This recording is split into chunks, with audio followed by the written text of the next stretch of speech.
ari we wamwizaniye.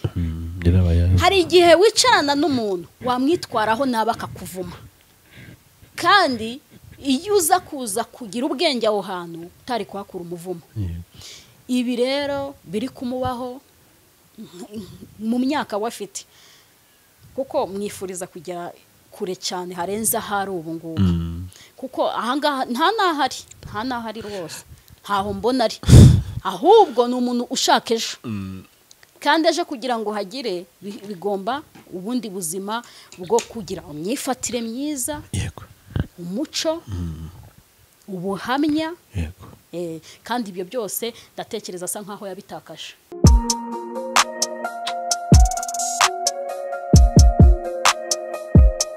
Impanuro TV, ishakiro ry'amakuru yizewe.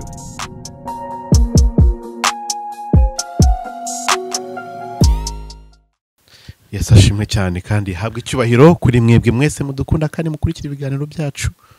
Nukuri ndabakunda cyane kandi nezerewe n'Imana Data ko yaturinze, ikomeje kuturinda kandi ikazanaturinda n'iteka ryose kuzageza igihe izaduhamagarira mu bwami bwayo. Rero ndishimye cyane kubw'insinzi ku Rwanda, kubw'umutekano Imana yaduhaye mu Rwanda, kubw'ubuyobozi bwiza yaduhaye mu Rwanda bubereye abaturage, kubw'umurimo wayo.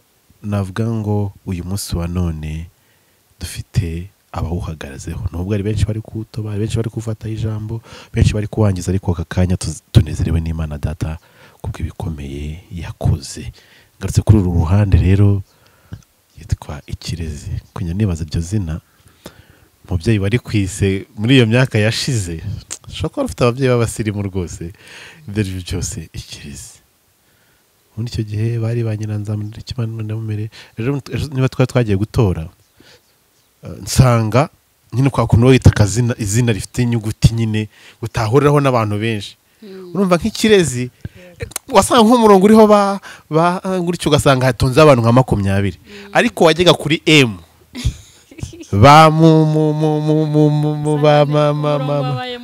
wasanga umurongo bakawugorora ukongera ukazenguruka ukongera ukagaruka ukamanuka. Naho ati rero tuye tunashima ababyeyi bagiye batwita amazina ajyanye n'icyerekezo igihugu u Rwanda rufite mu bihe biri imbere. Rero dushimye Imana cyane, kuko harimo umuntu asangaga nyine ngo ari kuri linye ugasanga hari abantu bake cyane, no gutora ugasanga birihuta ku buryo nabo birangira bagenda gufasha ati abasigaye kuri uyu murongo gucira hangana nabo nibaze batonda hangana nabo tubafashe nabo batore kugira ngo twihutishe gahunda. Dushimira ko n'amatora agenze neza, kandi no kuri mu gihe Satani yari yahagurutse ariko Imana yo yari hari, turi kumwe nayo. Imana ishimwe cyane. Garukanye na mu bitangaza rero maze iminsi rwose yatari kuboneka, ariko ubu yagarutse. Suza abantu mu izina rya Yesu, ubundi tuze tuganire ibintu bigende neza cyane. Nanjye ndabasuhuje kandi ndabifuriza amahoro n'umugisha. Ni mama bitangaza, ni izina mumenyereye. Amazina y'ababyeyi ni Ikirezi Marie Claudine, nkaba ndi umushumba uhagarariye itorero Imbaraga z'Imana Sowari. Nukuri ndumva renejejwe n'Imana kuba hano ku Mpanuro, kandi nkaba ndi umumama. Ndumva navuga ngo ushesha kanguhe. Ushesha kanguhe kahe bibaza umukecuru Ikirezi ko kuri umukecuru abaho. Ikirezi nyagakuru Ikirezi na umukecuru. Nkaba ndi umumama w'abana 4, n'umugabo umwe, abahungu 3 ndetse n'agakobwa kamwe, ndetse n'umugabo umwe. Ushobora kuba ari kugerageza ngo ugire umukobwa, ariko kuko banze utaze kubona umukobwa n'ubungubu ubu gikomeje gukomeza se gukomeza ubundi wari wahagarara. Aya ntago nari nahagarara. Komeza ni ihame. Kubera ko ndiho mu mugambi w'Imana. Kuboneza urubyaro wapi? Ndiho mu mugambi w'Imana. Ibyo kuboneza urubyaro ntushaka no kumva ayo makuru. Kugira ute? Kuboneza urubyaro. Buri ijambo kuboneza urubyaro nago narwanya umuntu warishyizeho, ariko nanone ntabwo navuga ngo ngiye naboneza urubyaro. Kubera ko umugambi wose Imana yakuremeye, niba Imana yaravuze ngo muri wowe harimo urubyaro rungana gutya nzagukuramo, twibuke neza ko hari n'ababitekereje cyangwa se bakanashaka babishaka ariko bikanga.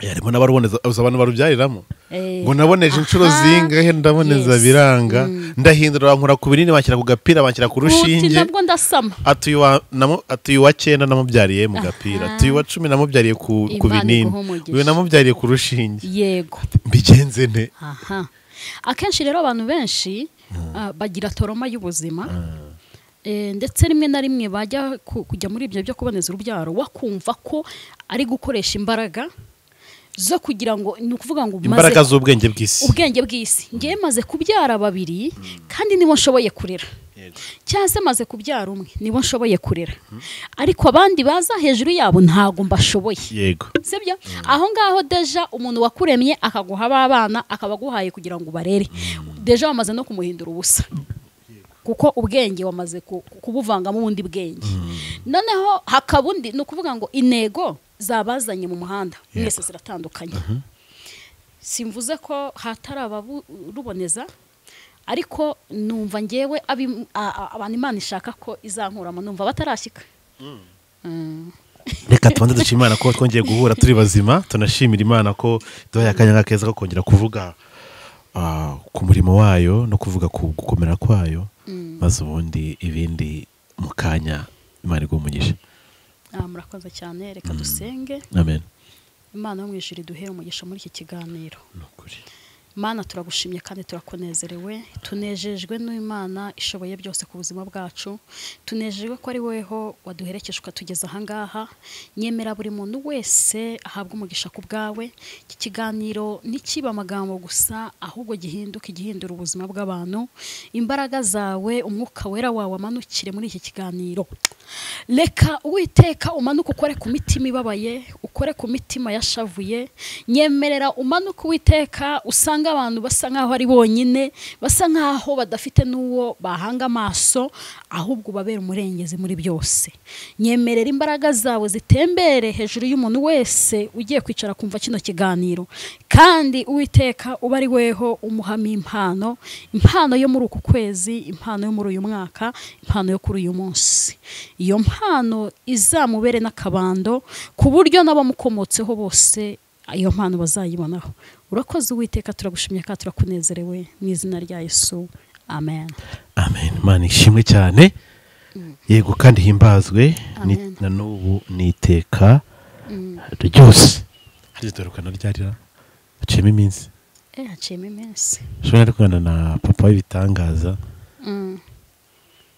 tuganira byinshi cyane bitandukanye numva ibibazo mwari mufite n'ubundi biracyarundanije ni byinshi bituma nongera kwibaza se mwacumuye iki ku Mana bituma bigezaho izi ntambara muri kugenda muhura nazo ibihe bimeze bita amakuru ubundi ko numvishe mutorohewe ambwira ati no kurya biri kwanga ambwira ati ntisinkumeshya no gutega moto biri kwanga kuyitega nyine bisi yo ntibiba binoroshye ko wenda unabasha no kuyibona ntabwo zigera ahantu hose bitewe n'ahantu dutuye atandukanye muri ubu buzima tuba buriya no gutega moto buriya nawe ni umugisha ukomeye siko moto zigenda kuruta esanse y'imodoka cyane rwose buriya ijambo ry'Imana niryo rivuga ngo ibyago ni byinshi ku mukiranutsi ariko Uwiteka mukiza muri byose ibyago ni byinshi ku mukiranutsi ariko Uwiteka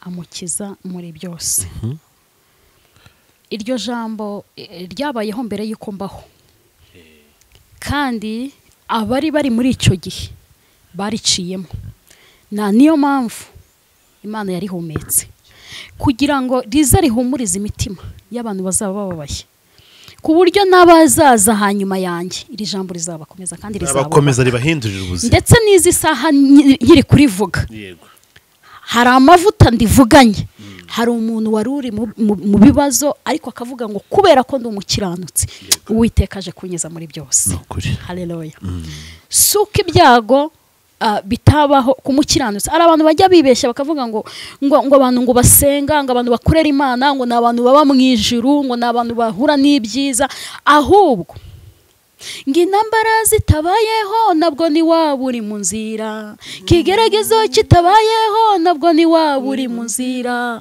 ibyo nibyo biryo bidutungira ubugingo, tugashisha twumva maze tukanezerwa. Ushobora kwibaza ngo mama bitangaza gutashisha, kuki ashobora gushisha? Kubera iki? Uzi ko pasi ushana kuburara ugashisha, uzi ko ushaka kubwirirwa ugashisha, tugashisha twumva maze tukanezerwa. Bibiliya niyivuga neza ikavuga ngo ibyo byiringiro ntabwo bikoza isoni. Hoya, haleluya. Ntabwo ibyiringiro nk'ibyo ngibyo, ibyiringiro nk'ibyo ntabwo bizagukoza isoni. Iyo uri mu Mana utanduka, iyo uri umugore uri mu Mana, iyo uri umugabo uri mu Mana, iyo uri umusore uri mu Mana, utandukanye n'uri mu isi. Isi uyirimo ariko uyigenderamo umeze nk'aho uri umushyitsi, ariko ubuzima bwawe ni ukuvuga ngo ibigize ubuzima bwawe hari ahandi hantu biba biri. Niyo mpamvu iby'abisi uko bibababaza, twebwe abantu bari muri Kristo Yesu nta teka tuzacirwaho. Niko ijambo ry'Imana rivuga ngo abari muri Kristo Yesu nta teka bazacirwaho habe na gato.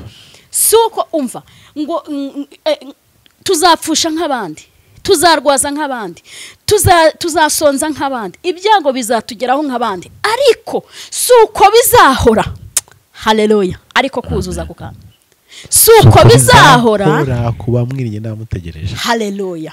Kuba mwiringiye n'abamutegereje ntabwo ari uko bizahora, ntabwo bizaba karande. Nibyo papa bitangaza mwaraganiriye. Twaciye mu rugendo runini cyane, twaciye mu ntambara nyinshi cyane, twaciye mu bibazo byinshi cyane. Rimwe na rimwe abantu benshi ntago babizi, ntago babizi kubera imbaraga wenda zagiye zikorwa zo kugira ngo mbere yuko n'ibyo bintu bitubaho habanje no gutegurwa n'izindi mbaraga zo kugira ngo n'abantu bwabo ntibazigere banamenya ko ibyo bintu biriho. Kuko akenshi iyo umuntu afashe agaca connection yawe n'abantu, yego, agasa nkaho aciye connection, akwangirije izina cyiza, akakwangiriza ubuzima, anyuriye mu mbaraga ziri satanike, bari ikindi kintu. Mw'isi y'umwijima bo baba bazi icyo bakoze. Ariko ndashimira data ugira neza ku uyu munsi wa none nongeye kugaruka ngamuhamya, kandi nzapfa mwubaha. Nukuri nzapfa mvuga ko ari umugabo utajya ukoza isoni. Ndamwiringiye kandi nzakomeza kumwiringira, kandi n'abantu bose bazajya bambona nzajya mbiringiza uwo mwami. Nukuri. Kuko intego yanjye ni ukuvuga ko Yesu agira neza. Nukuri. Nubwo isi yo itabishaka cyangwa se ikirere dukoreramo, ijambo ry'Imana riravuga ngo wasi ugwishije ishano kuko umanukiwe n'umwanzi. Umwanzi wari muri twebwe. Yego. Umwanzi w'Imana uhora atugenza uko bukeye nuko bwije. Njya nkunda ririya jambo bajya bavuga ryo muri buti umugenza cyaha. Genza cyaha kugenza ikintu cyose. Harakugenza nyine akagushakaho icyaha. Yacye kubonaho. Natwe rero dufite twebwe noneho umwanzi w'Imana. Sibyo? Uhora agenza sekibi uhora tugenza adushakaho ikibi cyatubaho. Bitugeraho yego, ntago nakwemera ngo nibitubabaza, biratubabaza kugera ku rwego unako binagusigira n'inguma. Ariko ndashima data utajya urekura ubugingo. Ashimye cyane. Haleluya. Ndashima data utajya urekura ngo umwuka ushire. Ndamushima cyane. Ibyo bihe rero turi kubicamo, twabiciyemo, benshi wenda ntibabizi, ariko bazarushaho kugenda babimenya. Bazarushaho kugenda babimenya. Ngewe sinzi ko nabyinjiramo, mbyinjiyemo ntago nabona imbaraga zabyo zo kubisobanura. Wanarira. Kandi ansigaye nirinda gutakaza iriri imbere y'umuntu. Utaza agaciro karyo. Utaza agaciro k'iryo rira. Ni ikintu gikomeye cyane. Buriya niyo mpamvu Bibiliya ivuga ngo mubabarane n'abababaye, yishimane n'abishime. Uyu munsi rero nshobora kuba ndimo ndarira ngo ahari kurira kwararira umuntu nijoro, ariko mu gitondo umuntu zikavuga. Ahari kurira kwararira umuntu nyamara mu gitondo impundu zikavuga cyane kumva ko hari ibibazo naciyemo cyangwa se ndi gucamo, hari abantu benshi bibabaje ariko hariho n'abandi bishimisha, aribo babandi nyine tuvuga nyine ngo nabanzi bibyiza cyangwa se b'Imana. Ariko nta kundi buri muntu hano ku isi uwisi tarakaranga ibikimushakira ikirungo kugira ngo none hari n'igihe wewe no kubita none azatungurusumu ngiye ntarahuye nazo wenda wowe ugahura na tungurusumu na magi, ugahura na teyi, ukagenda ugahumurira isi, ugahumurira umudugudu na karere. Jya wirinda rero gufata mugenzi wawe h'ijambo, sibyo mu gihe kitari cyangombwa. Niba ufite uburyo yamufata amaboko yamufata, niba ufite uko wamuhumuriza muhumurize, kuko niyo ntego yawe ni nayo nshingano Imana yagusigiye hano ku isi. Kandi udafite n'icyo ubikoraho icecekere, kubera ko uyu munsi hari umupasiteri yigeze kubwira, nta nubwo ari umupasiteri ahubwo yari umunyamakuru ngira ngo ni umupasiteri mugenzi we, hari igihe kimwe twigeze guca mu bindi bibazo bikomeye cyane mu rugamba kuko rukomeye, arangije aramureba aramubwira uti waretse kungendaho cyane, amukuraho ibiganiro cyane, avuga ati nyamara uyu munsi ndi kunyagirwa ariko imvura yanjye ishobora kuba ihise, ariko nawe ejo nawe ukazaba uri kunyagirirwa nge ndi kumuka. Buriya rero niyo mpamvu rero abantu bazi Imana cyangwa se bizeye Imana ntago bajya bakorwa n'isoni, kandi bahora bafite Imana nyine mu mutima wabo, ngo abafite Imana yabo nk'umutabazi. Urakoze mushumba rero, ibintu birakomeye. Twaraganiye na papa bitangaza nyuma dusoje, arambwira ati nje ntabwo bashaka kubivuga ariko reka mbikubaze, ati buriya uyu mwana witwa Dorimbogo w'umukobwa rwose duturuka mu gace kamwe twese tuzwi nk'abana b'Icyangugu, yari amenyera umuntu wasizwe. Ibi byago arimo ntago ari ibintu ibyo abantu batakiza, si byo siko bimeze, ariko natihana ngo asabe Imana imbabazi. Ibi ni ibihano bikomeye cyane, kandi azarangira kwemera irindi somo rikomeye cyane, kuko hari amagambo agize kuvuga anavuga ngo rutwa n'abapfumu. Gereranya umuntu wasizwe noneho n'undi n'abadayimoni. Abadayimoni da cyane baba bari mu kindi kirere cyane, abapfumu ba Satani n'abadayimoni rwose, ntago waba wibeshye bivuze. Ubwo rero wowe bimeze bite ibi bintu? Baba bafasha Satani gukora ni intumwa za Sekibi n'abadayimoni, kuko natwe abakozi b'Imana natwe dufasha natwe Imana natwe mu kazi abamarayika bayo. Iyo mukora neza mutwe abamarayika. Yes, nibyo rwose. Uriya mukobwa Dorimbogo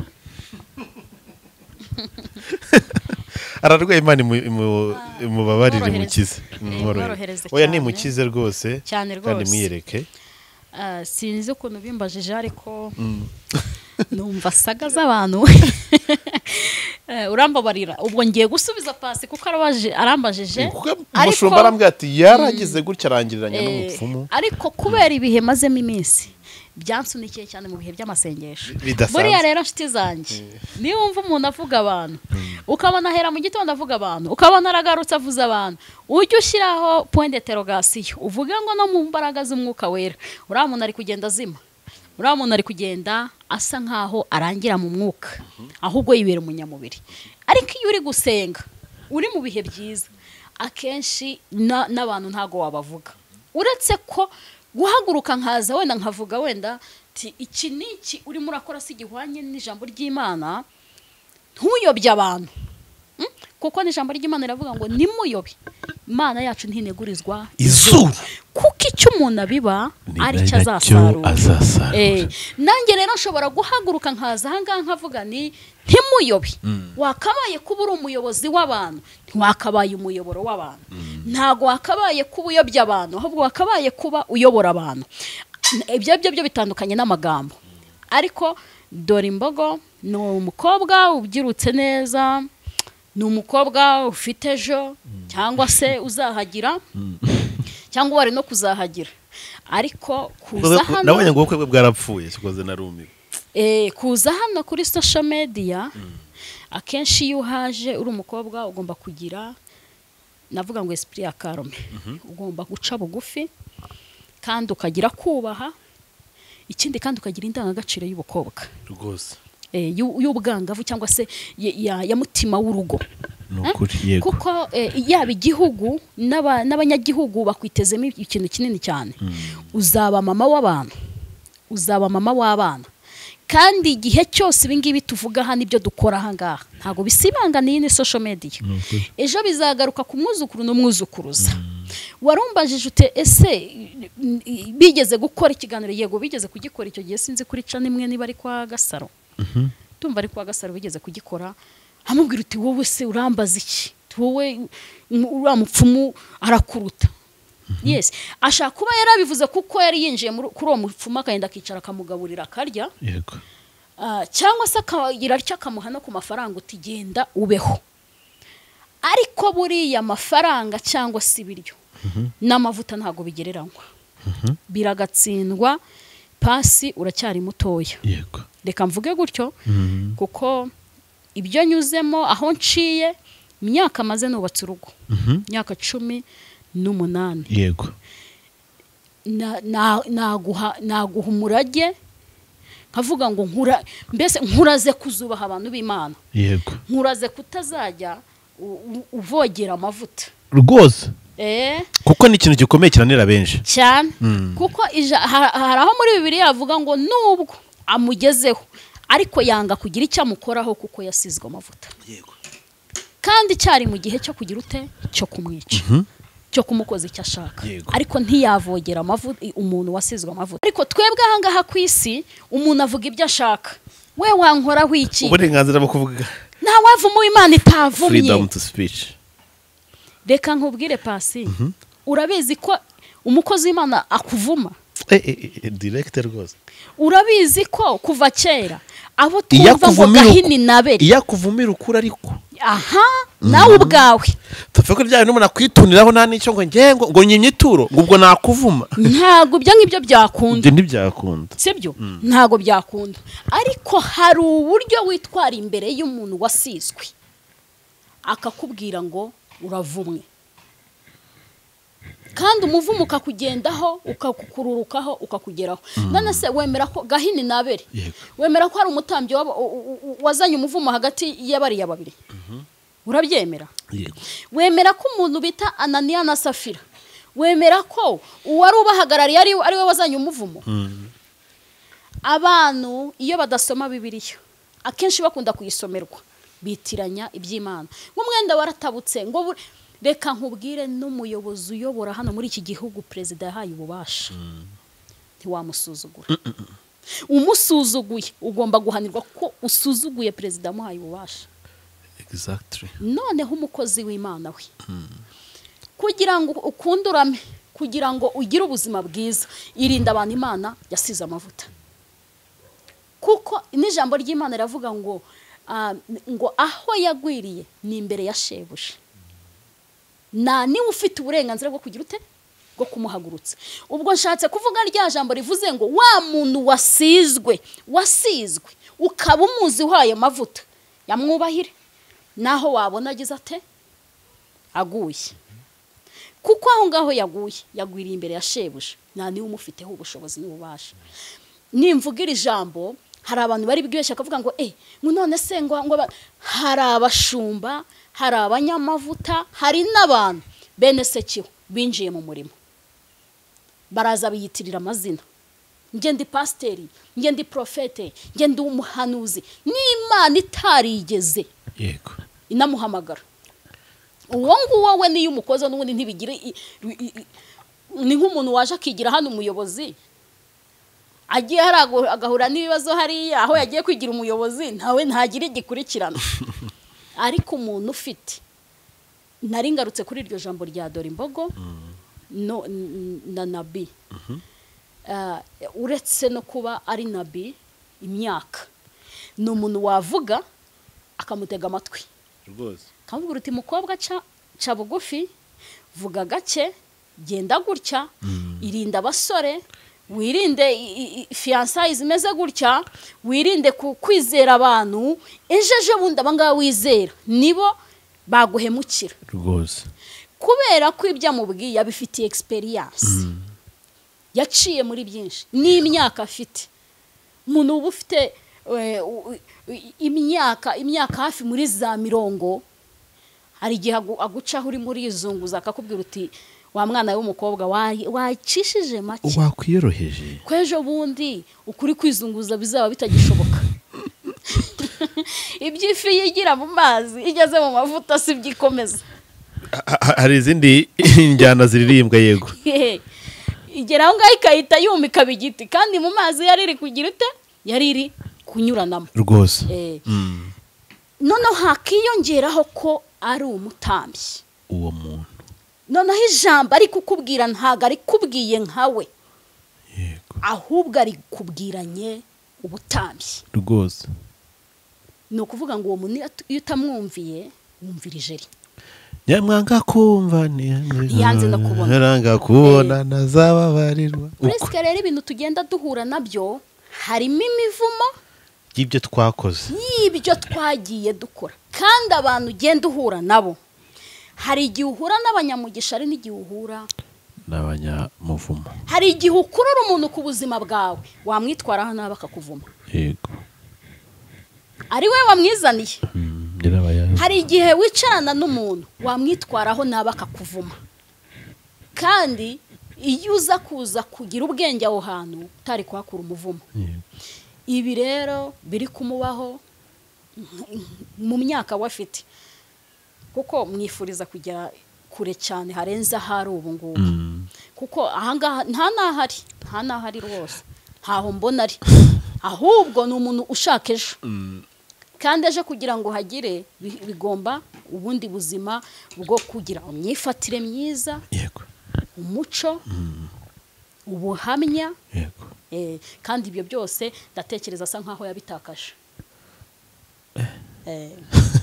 yarabitakaje nawe ubwe iki kiganiro yagize amahirwe akakibona yakwisubiramo nk'umubyeyi kuko nagize imyaka nk'iyi wakabaye uhagaze mu cyimbo cya mama we kugira ngo uyu munsi nicara ahangaha mbe ndi nabi mbe ndi umuhanuzi w'uwiteka uvugana n'uwiteka kugira ngo mbe ndi mama w'abana bane kugira ngo mbe nubatse urugo ndumazemo imyaka 18 ni ukuvuga ngo naciye mu nzira zikomeye bivuze ngo izo nzira rero ntago nari kuzicamo saragurika muri uru rwego oya uku nguku wasaragurika usamara abanuza nibo bajya bavuga ngo ni ugusamara abarundi iyo mvugo yabo ndayikunda ntago nigeze nsamara nk'ibi ngibi hari ibintu nagiye nirinda kugira ngo ugere ku kintu bisaba ko wigomwa ikindi rwose nawe rero ibyo atari gushaka kwigomwa we azi ko arimo arakora hiti ahubwo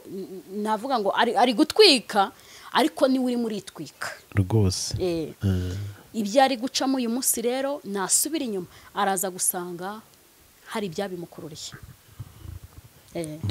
yageze muri Kigali ni bya bindi ngo niba ngwisha ngo yabonye hiti yabonye ishitamba itanu rwari yambaye itaniye nibyo yari yambaye iyi Kigali irakomeye cyane kuyiba muri umwana w'umukobwa bisaguhangaza cyane noneho binasaba cyane kwinjira mu Mana reka mbisubiremo cyane kuba mu Mana no kubaha Imana ukubaha nabo yatumye ukubaha niki aba nabo yatumye ahangaha rero ubuzima bwiwe bumeze nkaho abo yatumye noneho bo ntashaka no kububaha ahubwo yiyunze nanone ariko nabonye atarobanura ubusenga ubudasenga yiyunze n'umupfumu kubwo amafaranga yariye presque reka nkubwire buriya hari ubuzima buriya ukora hari ibintu ukora bikagukurira ibyago buriya nubona pasiteri yiyunze n'umupfumu ukajya ubona arimo aramuvugira ukabona yabaye nk'umuvugizi we vuga ngo uriya muntu namubonaga uyu munsi avuga Bibiliya ibyanditswe ejo bundi nzamubona none hari kuvuga bari gutora amashashi rwose ari kuvuga ibintu bitanerekeranye kubera iki ni ukuvuga ngo zambaraga wizeye nizo zigukorera rwose ni wizera imbaraga ziri mu muntu. Abanyarwanda kera bajyaga bavuga ngo mbwira uwo mugendana nkubwira uwo uri we. Nugendana n'indaya, naho waba udakunda uburaya, naho waba udakunda abagore, waba udakunda abagabo, ntuzamenye ukuntu uwo mwuka ukwanduye. Yego. Nugendana n'abasinzi, naho wagenda ukicara muri bukanywa fanta, ntuzamenye ahantu uwo mwuka ugize ute ukwadukiye. Ari nacyo kibazo dufite uyu munsi. Abantu benshi bagiye bamburwa inyenyeri zabo zikazima bitewe na bagenzi babo. Kubera navuga ngo kubera abantu bagiye biyungaho. Noneho abantu biyunzeho bakabarangiza. Weho washatse umugabo, ukurura umugabo ku buzima bwawe. Nta kintu na kimwe utamukoreye. Ye wari ufite akazi keza, ufite amafaranga, cyase n'uyu munsi uragafite cyangwa ufite amafaranga. Umena amafaranga ku buzima bwiwe kugira ngo uwo muntu agire ate abo wawe. Ariko kuko yari afite ibintu bimurwanya, kuko yari afite za karande, kuko yari afite imivumo, nabyo usa nk'ubiranguye. Yego. Kurora iryo jambo. Usa nkaho nabyo biranguye. No kuvuga ngo waherereje umuntu itiki. Ngwino usange ahangaha muri Canada hondi. Mbere umugabo. Cyangwa mbere iki umugore. Mbere umugore bijyanye nicyo. Noneho muri Afrika aho yari yibereye, ntuzi ko afite imivumo, ninjoro yajyaga arara anywa amaraso. Ntuzi ko afite imivumo wenda tuvuge wenda iwabo, wenda mu miryango y'iwabo. Hari mbese kwica umuntu byari umunota umwe. Sibyo? Ni ibintu bisa nkaho yari amaraso yabo. Wowe uramwikururiye. Umenye ngo ejo bundi arigiye uzinjira mu rupfu nawe utazi ukuntu nawe urwinjiye. Benshi n'amasanga barwana intambara batazodazuza bitewe n'ibyo bihamagariye. Urayitegeye intambara, uyishakiye visa, uyigejeje aho ngaho. Ari kurwana ise wamwibyariye yari afite abagore 4.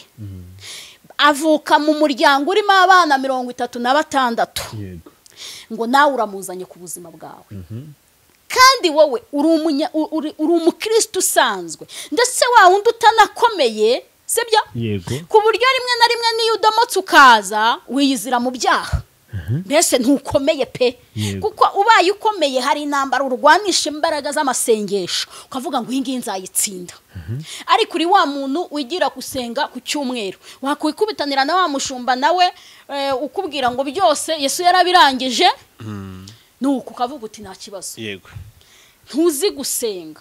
Uwo muntu no mukurura ku buzima bwawe, azasiga ubuzima bwawe abwangije. Ubu dufite ingaruka z'abantu benshi bangije ubuzima bw'abantu, aribo babikururiye. Akamwinjiza mu muryango, akarangiza ubuzima bwiwe. Akaza asanga yari umwana w'umukobwa, yari yibereye i Burayi, arakorera amafaranga, ararya, aragenda agahaha, ntazi kurararira, none hagatangira kurararira. Ni ukuvuga ngo amwinjije ku rushako rw'iwabo, uko mbere nyina nawe yarize kugeza aho bamuzaniraho bamuharika 4. Yego? Bikagera ku rwego wa mugabo atagishaka kumutunga wenyine, ahubwo nashaka kumutungana n'abandi. Bikagera ku rwego wa mugore ko atari byo yari yiteze nawe bimunanira. Ugasanga baratandukanye. Uwo muntu yaza yagusanga uti mushumba ngiye natandukanye n'umugabo. Ukibaza noneho weho ukagira ngo yatandukanye n'umugabo gusa, ahubwo uwo mugabo yigeze nabaho. Ni kibazo. Ntiyigeze ubundi navuga ngo n'imbere y'Imana ntiyigeze agira umugabo. Kuko umuntu yari yazanye we, tuvuga mu rugero, uzanye umuntu yari afite icyo yaragukeneyeho. Ndi gushaka kwigerera irunaka kandi nkabaho neza. Ari gushaka kumubera ikiraro. Yego. Pasi uwo muntu uzamushobora? Ntibinabaho. Ntibirashoboka. Niho hahanda azagera aho ngaho, yaba ari amafaranga yagukuyeho, ubu umuntu abugukuyemo, urukundo rugukuyemo, uzasanga arigiye uzaganira n'umuntu akakubwira uti ngeweho kugira ngo nongere mpereza agaciro umuntu w'umugabo ku buzima bwanjye biragatsindwa. Ni ukuvuga ngo abagabo bose bakahita baba babi. Kubera iki? Yahuye n'umunyamuvumo ku buzima bwiwe. rimwe na rimwe nabwira n'abantu birinde kugira umuntu uzana ku buzima bwawe, kuko hari igihe uzana umuntu ku buzima bwawe akahita guhindukira inyatsi. Yego. Hari igihe wakira umuntu ku buzima bwawe, hari umuntu wakira mu rugo rwawe pasi nijoro ukarara uhanganye n'umugabo ukagira ngo ni ikindi kintu azanye ataye aho ngaho rwose. Hari igihe wakira umuntu ubukene bukinjira ukibaza ngo uyu muntu ataye icyaha ngaha. Uvuga ngo niba abantu baba bafite umuvumo bagenda ute babungana. Uri kubyumva neza? Ndabyumva cyane. Niyo mpamvu rero mbwira abantu rero uyu munsi uri gusanga isi akenshi muri rusange abantu baragoswe kandi bagoswe n'imbaraga nyinshi bikururira ku buzima bwabo. Ni ukuvuga ngo abo bikururiye nabo ntibabyihamagariye, nabo babikururiwe n'abandi. Kuko iyo tuvuga za karande ni amateka y'abantu y'ahantu abantu bagiye bakomoka. Priske rero uwo muntu uri kumuzana ku buzima bwawe nawe uri gukurura ya mateka, nawe uri kuyagira yawe. Mbere na mbere banza uhangane n'amateka y'uwo muntu. Nukuri. Banza wicara umuganiriza umubaza ute se ko duhuriye ahangaha Kacyiru ibintu kandi uvuka Icyangugu, banza umbwira amateka y'Icyangugu. Kugira ngo mbone uko nsezerana nawe ngushyire mu buzima bwanjye. Akubwiza ukuri, akubwira uti ngewe data yari afite abagore abanabo, mama yari umugore wa kangahe, iwacu twaryaga rimwe. Uhari igihe ukurura umuntu wewe nta n'inzara we wagiraga, inzara nayo ikahita kugira ikurangura. Kubera ikintu kuvuga ngo inzara yari karande y'iwabo, nawe kubera ko nawe umwakiriye nawe yabaye uwawe, kandi abantu basezeranye ntago babizi.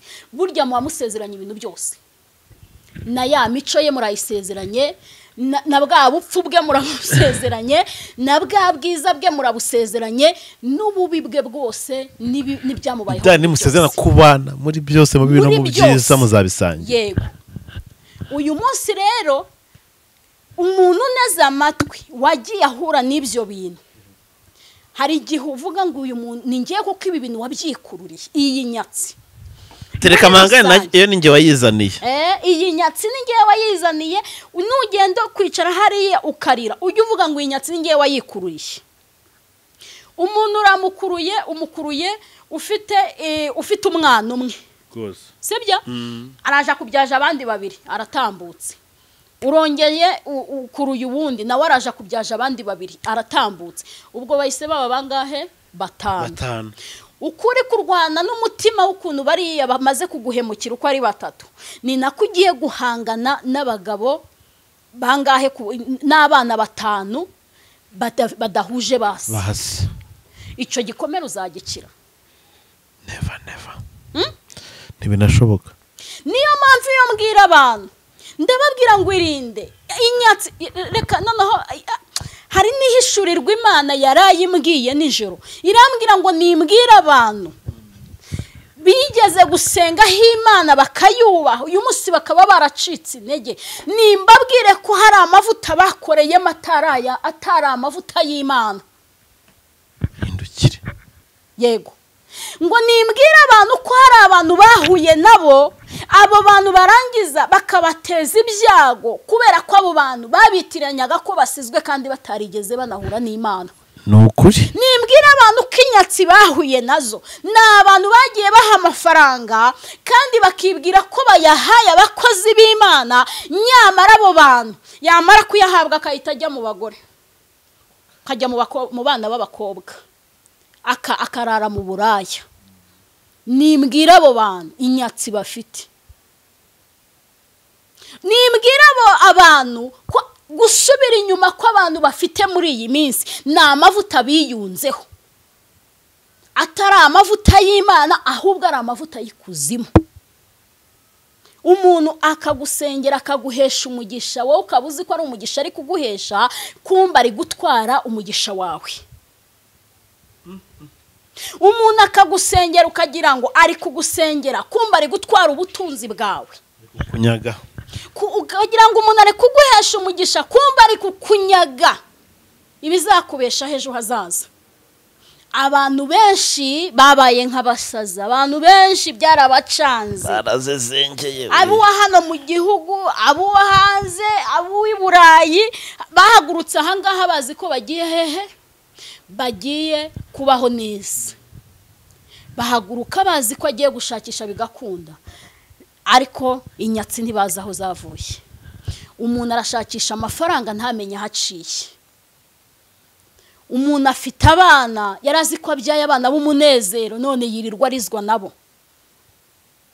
Imana yambwiye ngo hari abantu, hari bene Sekiwa bagiye bahura n'abantu b'Imana bakagenda babanamura, ugasanga umuntu noneho ageze mu rwego ushobora kubana n'umuntu Satani akamugutegeraho, kubera ko azi ko uri umugore w'umunyabwenge, kubera ko azi ko uri umugore ukunda Imana, kubera ko azi ko uri umugore ukunda gusenga, akavuga ngo kubera ko nzi ko ibingibi abikunda, reka nze ncaha ngaha.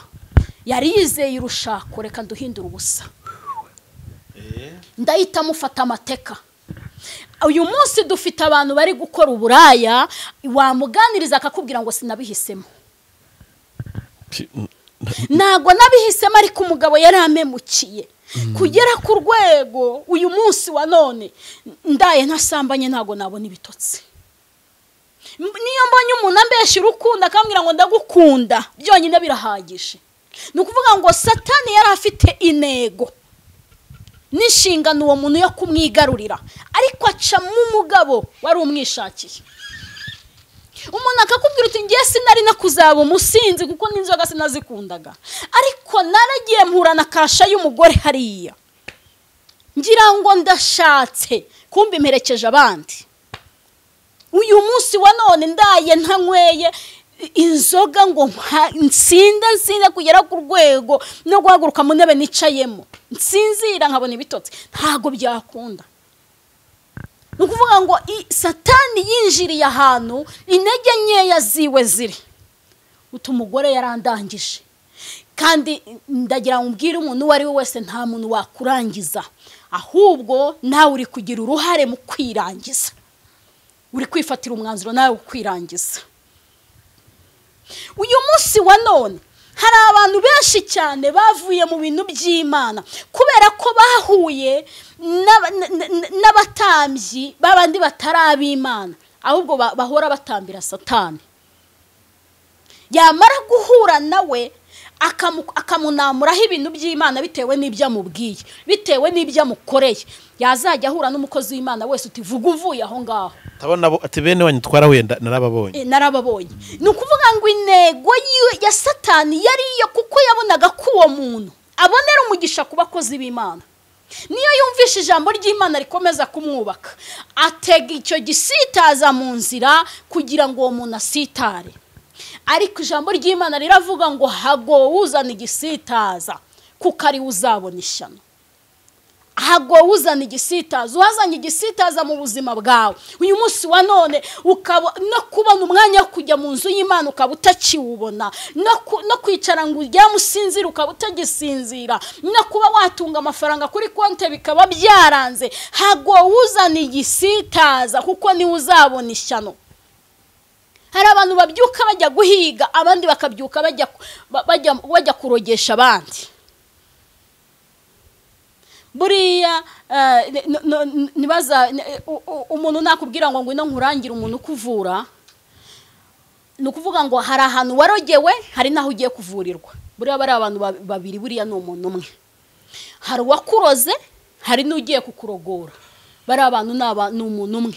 Nukuvuga ngo icyo bifuzaga ni inyatsi n'ubundi zo zikubaho. Hari uwakuroze, hari n'ugiye kukurogora. Abo bose kandi ni abarozi.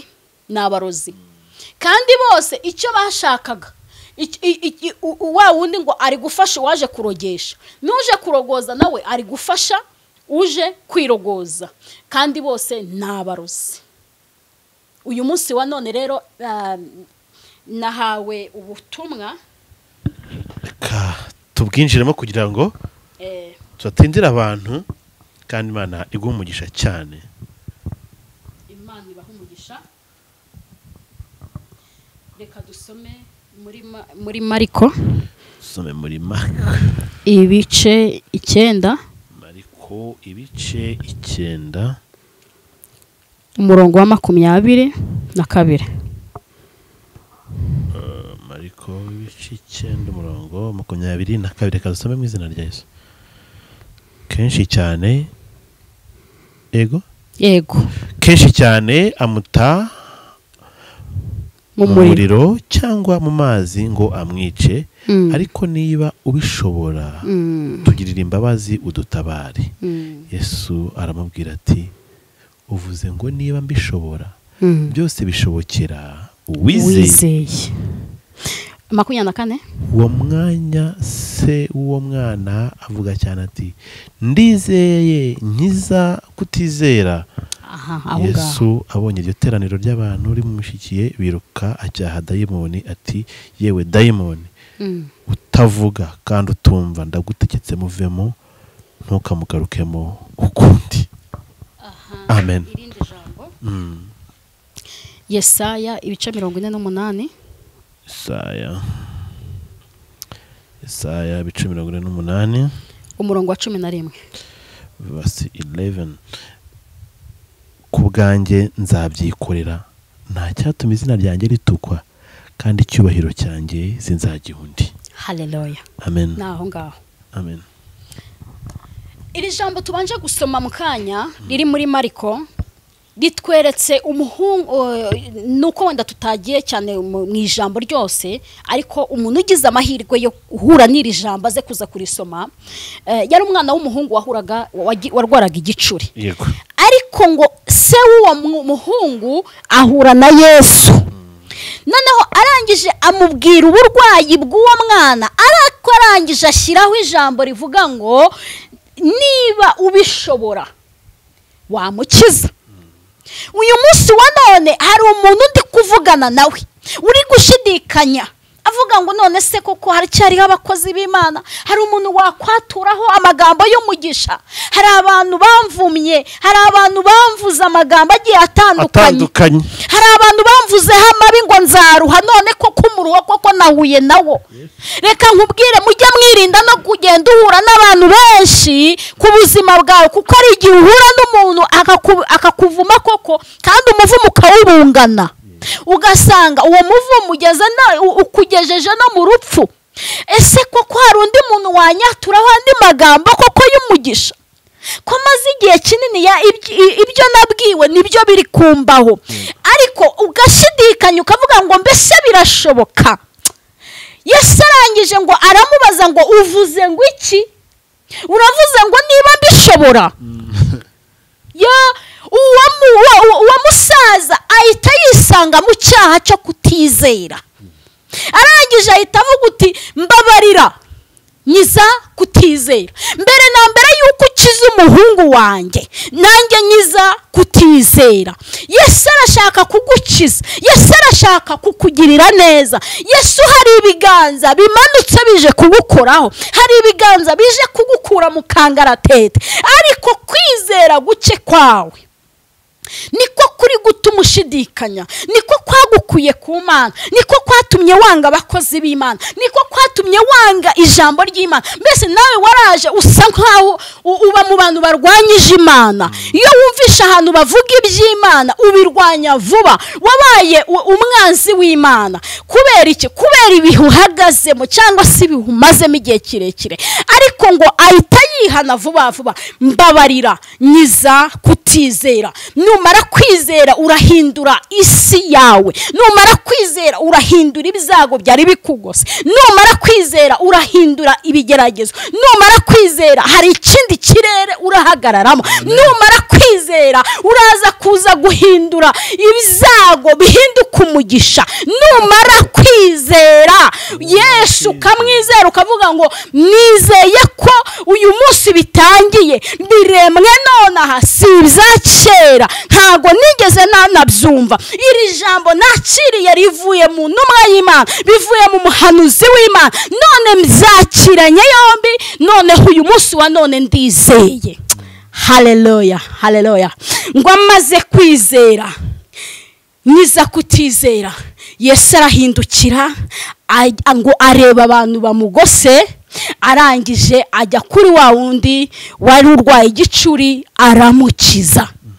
Haleluya. Amen. Uyu munsi wa none ibyago byaje ku buzima bwawe cyaje ari kimwe none wabaye nyiribyaha, wabaye nyiribyaha byabaye byinshi, ariko ngo naho byaba byinshi, naho byaba umutuku bikatukurana cyane, ngo ajya abasha cyane kuza kubyeza bigasa umweru.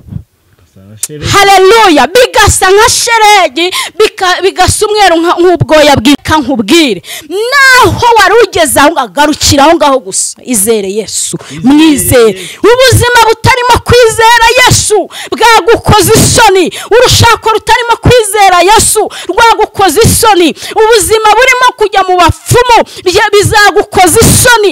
Ndakubwira ngo gushaka ubutunzi birimo kujya mu bapfumu, ndakubwira ngo bizagukoza isoni, ariko ngo abamwiringiye ntago bazakorwa n'isoni. Haleluya. Haleluya. Amen. Ahangaha muri Yesaya 48 ndahakunda cyane, niho havuga ijambo rikomeye ngo ku bwanjye nzabyikorera. Lazekota labo de treravo. Ku bwanjye nzabyikorera, nta cyatuma izina ryanjye ritukwa. Haleluya. Ku bwanjye ibyo ngibyo izikorera ni ibimeze bite? Ni ibyabaye nk'amabuye bitabasha gushoboka, ni ibyabaye nk'amabuye uri kurebesha amaso ukabona ntiwashobora, ni ibyakubayeho karande ubona nta wahindura. Cya gihe Yosefu yarari mu nzu y'imbohe, bari bamaze gukinga bazi ko bitagishobotse ko yongera kubaho. Ariko nkunda Imana ijya ifata umuntu ikamukura mu rupfu ikamugarura mu bantu. Nkunda Imana ijya ibasha gufata umuntu ikamukura mu byago ikongera kumusubiza mu buzima bwiza. Ngo Yosefu baramufata bahirikira hariya, ariko bamuhirikana n'umugambi w'Imana, kandi umugambi w'Imana ntabwo ujya uhonyorwa, umugambi w'Imana ntabwo ujya upfa. Haleluya. Ajyana n'umugambi w'Imana muri gereza. Haleluya. Kuko afite icyo Imana yamuvuzeho. Imana irangije igihagararaho yongera kumugirira ineza. Haleluya. Kuko yavuganye nawe iramubwira ngo aho nagukuye hari hakomeye, n'uyu munsi wa none aho uri harakomeye, ngiye guhindura ibikomeye ibyoroshe. Haleluya. Haleluya. Amen. Ngo abari bazi yuko ari igihe cyo gupfira muri gereza batungurwa no kumva itangazo ry'uko yabaye premier ministre. Haleluya. Haleluya. Ahari igihe cyo kumanikwa kwawe. Ngo Morodekayi ari ku muryango igihe Abayuda bari bamaze kubura umurengezi n'umucunguzi, bamaze kubona kwiteka ryaciwe, ariko wari wabikoze. Haleluya. Imana, urutoki rw'Imana rumugendaho tuhuye n'ubwoko butavumwa, uhuye n'ubwoko butandukanye n'andi moko, ugiye guhura n'ibibazo. Umugore wabanza kumuhanurira aramubwira uti nyamara buriya bwoko buragusigama imvune. Haleluya. Amen. Aho bari batekereje ko Morodekayi agiye gupfira n'Abayuda, niho bumvisha itangazo. Nkunda Imana ko ikoresha amatangazo. Aho bakumanikiye itangazo ry'igisuzuguriro, niho bagiye kumanikira irindi tangazo ry'uko utabawe. Aho batangaje itangazo ry'uko wambara nabi, aho niho bagiye kongera kumanika irindi kari weho wambara ibigezweho. Haleluya. Aho bamanitse itangazo ko umugabo yagutanye abana, aho niho Imana igiye kumanikira irindi tangazo ikubakira urugo rw'umugisha. Haleluya. Amen. Igisuzuguriro, hari igihe umuntu aza agasa nk'aho agusize umwanda, agagusiga umwanda, ariko nkunda Bibiliya, nkunda ijambo ry'Imana ngo amabi abantu babasize nzayabakuraho. Amen. Yari ibizi yuko azabaho. Umuntu akaza akagusiga umwanda, akagutotobeka ahantu hose, kugera ku rwego mu muryango w'iwanyu ubaye ikivume, mu muryango w'iwabo ubaye ikivume, imbere y'abana bawe ubaye ikivume. Haleluya. Imana yaza kuza ikagutambagiza umurwa unezerewe. Haleluya. Amen. Nta hantu Imana itakura umuntu, nta n'ahantu Imana itageza umuntu. Ntaho. Ntiwibwire ngo urusha ufite abana 2, ntiwibwire ngo urusha ufite 7, ntiwibwire wa mugabo we ngo urusha utagira shamburete. Umunsi wa kubaka navuga ngo ubutunzi ni nka kadimana igitanga. Nuzi ubundi uri umukandida w'ibyiza kuba ukiriho ugihumeka. Abarundi ngo bagiye gushingura, bashingura mugenzi wabo, umwe arahindukira abwira mugenzi we, aramubwira uti nureba gatoto ko tumushinguye, sha ibyiwe birangiriye. Ubu nta cyubatse inzu nziza, nta kiguza akaduga keza, reka ariko ngewe ibi byose gatoto yari kuzatunga ni ngewe ugiye kubitunga. Haleluya. Amen. Hari abantu bajya babasha no guhanurira mu nzu z'imbohe, hari abantu babasha no guhanurira ngo Pawulo na Sila babashira mu nzu y'imbohe, barabakanyaka, barabafunga, ariko Imana ije kubabohora ntawe yakishije inama.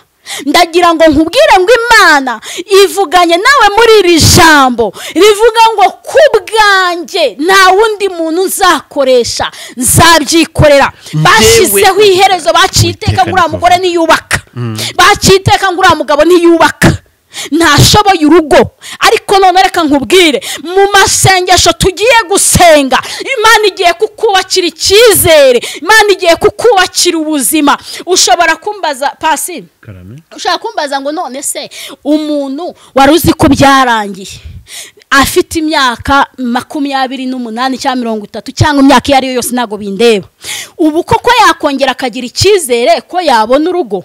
Yego, byose bishobokera iki? Wizeye. Haleluya. Amen. Ikintu cya mbere, banza wihuze n'amavuta, banza wikonekite n'amavuta. Reka nkubwire ko hari abantu bahuye n'uruva gusenya aribo barwikururiye. Hari amavuta wagendanye nayo, hari amavuta yagusengeye, hari amavuta yakurambitseho ibiganza. Ayo mavuta muri biro ari gukora iki? Abakobwa akora abagore. None ugeze mu rugo, umugabo uwo mwuka uhagurukana aho ngaho muri biro, uzana mu rugo rwawe. Uhageze none umugabo wawe nawe asigaye yirirwa akora iki? Abakobwa n'abakozi. Aho ngaho ayo mavuta wahuye nayo, ayo mavuta agomba kukuvaho mu izina rya Yesu.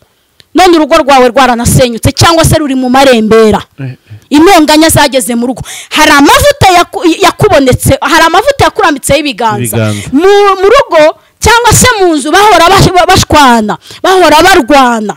Ayo mavuta urayahagurukana, wowe wumvikanaga n'umugore wawe, ugeze mu rugo usanga yabaye nyiragashinga ihembe, arimo aragushingaho. Yabaye nyiragashinga iki? Ihembe.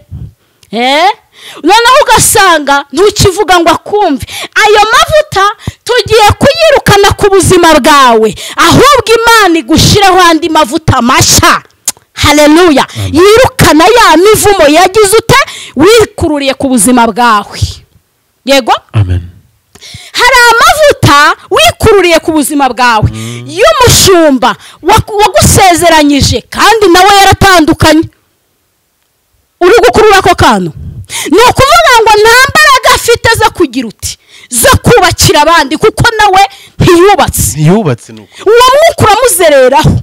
Akimara kubasezeranya, nawe ugeze mu rugo ruhita rusambuka. Ayo mavuta niyo ngiye kwirukana ku buzima bwawe. Iyo abantu bambaza ngo none se urwanya abadivorce, sindwanya abadivorce, ndabasengera bahesha umugisha. Ariko umutambyi w'umudivorce, ni umunsi nzaba umudivorce, nzajya nza hano dukora ibindi biganiro. Yego. Mu izina rya Yesu nibikabeho. yanyubakiye cya gihe, yandwaniye intambara cya gihe, n'uyu munsi wa none zakomeze hagarane nanjye. Imana ishimwe cyane. Haleluya. Amen. Icyo gihe ibiganiro ni byinshi Pasi, uzankoresha ibindi biganiro, ahubwo njya mvuga aho nategewe, njya mvuga naho nacikiye intege, njya mvuga naho Satani yagize ute yanyatakiye. Ariko sinzaze kuvuga ngo nawe ngo ndakubakiye kandi nanjye urwanjye rwagize ute rwasambutse. Yego. Impamvu iyo mvuze iri jambo hari abantu baryitiranya, ntago bazi uwo ndi kubwira umutambyi wabisigiwe. Ayo mavuta urimo urayangiza uri hejuru yayo. Yego. Ayo mavuta urimo urahesha umugisha uri kuyangiza. Niyo mpamvu turi kugenda duhura n'ibyago byinshi bamwe na bamwe. Kubera iki? Kubera amavuta abantu bizeye. Kandi amavuta wizera aragukorera Pasi. Ntutubeshanye, amavuta wizera aragukorera. Uragenda hari uti yo simvuze ko uwo mushumba nabi inshuti yawe nakugira inama mu bundi buzima, ashaka kugira inama muri business ari umucuruzi, ariko ntaze kuza kukugira inama y'ukuntu uri buze kuza kubaka kana watarabishoboye. Yego. Hari muganga ushobora kuba se ari mu bitaro akazajya avuga ngo nimugire gutya. Igihe cyose umurwayi yarwaye akenera nde muganga. No kuvuga ngo ufite ikibazo wese y'imumyi igenda mu nzira ikenera iki umuyidandata cyane. Nasari mu ebyiri wari wabona zigenda mu muhanda ari ebyiri, ntabwo bishoboka. No kuvuga ngo icyobo waguyemo hari andi mavuta ukeneye atajegajega, amavuta yazengurutse mu ntambara zikomeye, noneho yarangiza ayo mavuta akabisohokamo. Niyo mavuta azahagarara akavuga ngo ndahagarika ibi ngibi. Ariko uyu munsi wa none niba koko ibyo mvuze byose byarakubayeho, turagusengera kandi Imana irongere kubakire. Irongere kubakire kandi urugo rw'umugisha. Pasi hari umugore umve ngewe ubwanjye, hari umugore ushobora guhura nawe akakubwira ibye, noneho nawe ubifiteho nosiyo kavuga uturu ntago ari urushako yari afite, ahubwo no yarari mu kuzimu. Yarari hehe? Mu kuzimu. Abantu bahuriye mu kabari, bahuriye mu tubyiniriro. Umwe yaje kuzunguza ikibuno, ubwo ni umukobwa, undi yaje kwinywera byeri. Abo bantu bemeranyijwe ku bana, baragiye barabanye.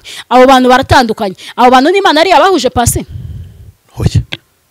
None se uwo muntu ntakeneye kukizwa akegera Imana ikamwubakira noneho urugo? Nukuri. Imana uwo muntu ntakeneye guhabwa amahirwe y'urushako. Abo bantu dukeneye ko babona amahirwe y'urushako. Gusa nahagurutse nkubwira ngo amavuta abantu biyunzeho, ayo mavuta niyo yabarangije.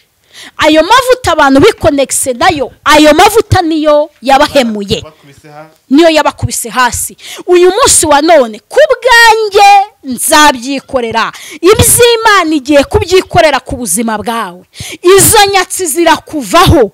Ibaze kuba umuntu yari afite amafaranga, afite konte iriho nk'ibihumbi nka 50 by'idolari, abana ku ishuri barihirwa na leta, batunzwe na leta kuko bagaburirwa na leta ku ishuri, nta kibazo na kimwe ahura na cyarivuza. Iyo yarwaye afite akazi arakora, ariko konte ikagenda akagera ku rwego n'ibihumbi 10 by'amafaranga y'u Rwanda akaba atabibona.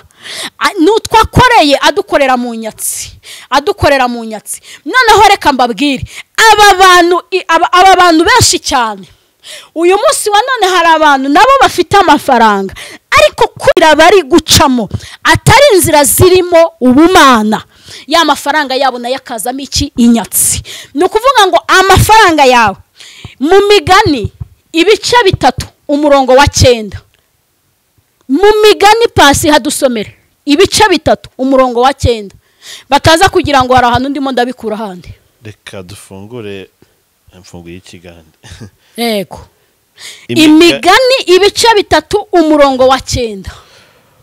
Wubahishe Uwiteka, wubahishe Uwiteka ubutunzi bwawe, wubahishe Uwiteka ubutunzi bwawe, n'umuganura w'ibyo unguka byose, n'umuganura w'ibyo wunguka byose. Amen. Komeza. nibwo ibigega byawe bizuzuzwa kandi imivure yawe izasendera imitobe. Haleluya, haleluya.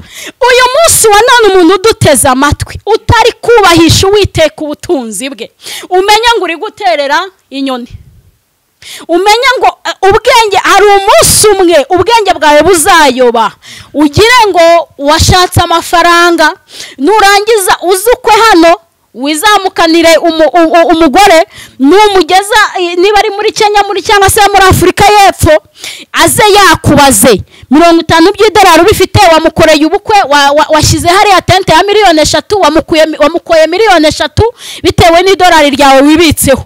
Narangiza mumaranye umwaka umwe cyangwa ibiri nako ibiraza bayakugiriye neza, narangiza ahita kubwira ngo toka. Ibyo rero iyo tubivuga twebwe nk'abatambyi nk'abahanuzi hari experience tuba twarahuye nayo, hari ijwi ry'Imana riba ritubwira ngo muvuge ibi ngibi mukuru ubwoko bwanjye mu mage cyangwa se mu kaga. Reka dusenga Imana ibyo twavuze byose, ukiciro cyose uhagazemo ku bwanjye nzabyikorera. Niba utari kwizera amavuta agiye kukumanuraho umugisha ubu ngubu, saba Imana imbabazi noneho wizere. Yesu agiye gukoresha umunwa w'uyu muhanuzi, yongera kwatureho ibyiza, yongera kwatureho kubohoka, yongera kwatureho gukira, yongera kwatureho gukizwa. Imbaraga z'Imana zikuzeho mu izina rya Yesu. Mana nziza, Mana y'icubahiro, turagushimye kandi turakunezerewe. Urivugiye ngo ku bwanjye nzabyikorera, nta cyatuma izina ryanjye ritukwa. Nibyo koko Data, ibyo ugiye gukora ni ibyananiye abantu, ibyo ugiye gukora ni ibyananiye abaganga, ibyo ugiye gukora ni ibyo abantu babonye ko nta cyizere cyo kongera kubaho bigifite. Kandi uratubwira ngo ntago uzatuma izina ryawe ritukwa. Nibyo ntago uzatuma izina ryawe ritukwa koko. Nta zina ryawe rizatukwa kuri uyu muntu uri hano muri iki gihugu, ntabwo rizatukwa ari mu mahanga.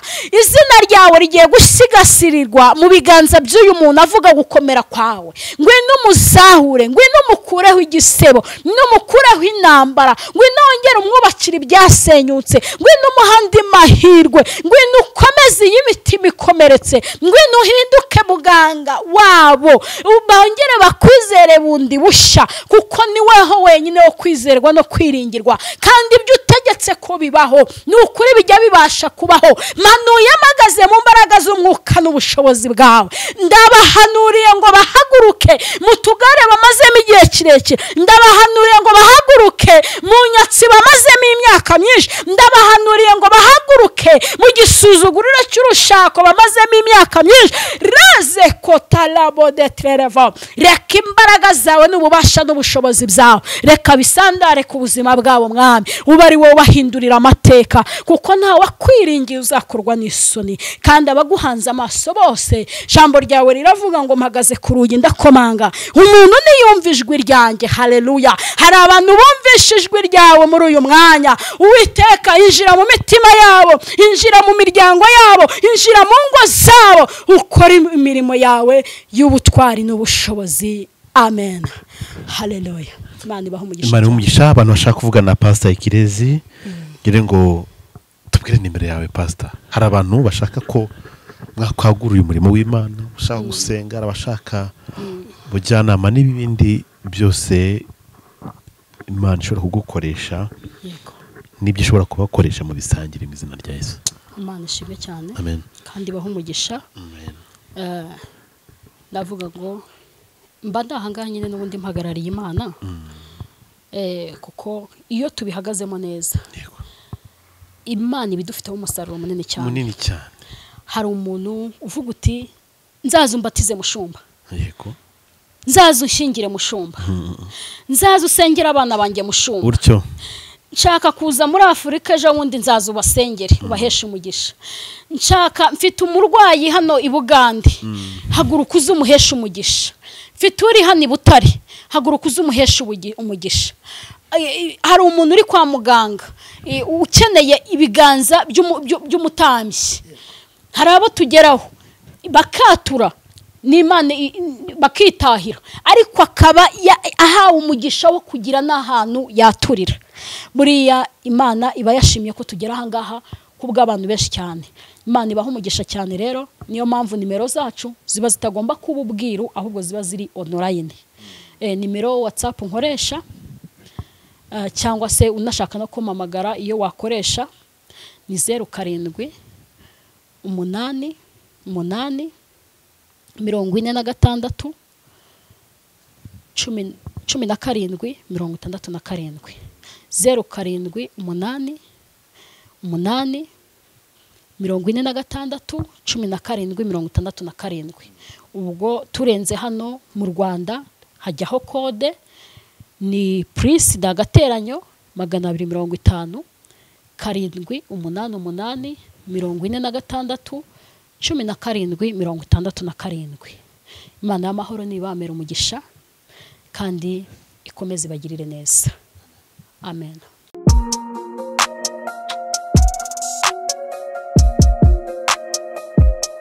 Impanuro TV, ishakiro ry'amakuru yizewe.